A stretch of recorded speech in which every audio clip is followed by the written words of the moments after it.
السلام علیکم حضور. وعلیکم السلام ورحمۃ اللہ. حضور خاک صاحب 2 سوال ہیں. پہلا سوال یہ ہے کہ یہ پتھر استعمال کرتے ہیں، یہ جو روبی ہو گیا، سفائر ہو گیا، اس کے پیچھے جو ہم مضامین پڑھتے ہیں اس میں اس کی بڑی تاریخ بتائی جاتی ہے کہ انسان کی زندگی بڑا اثر کرتے ہیں. اس میں حضور کیا سچائی ہے؟ ساری سچائیاں قرآن کریم میں ہیں. جی. وہاں اس سچائی کا کوئی ذکر نہیں. اگر یہ سچائی ہے تو نہ اشارتاً نہ کنایتاً. پتھر ہی ہے.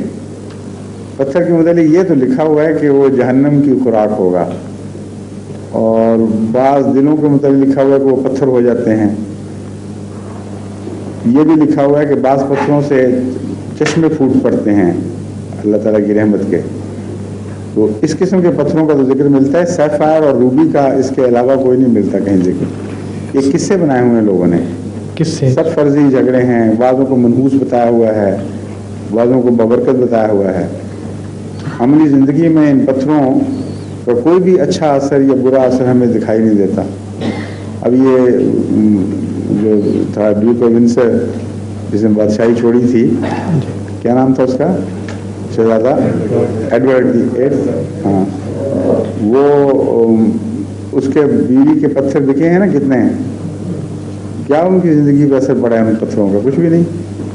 بالکل بےمانی باتیں ہیں.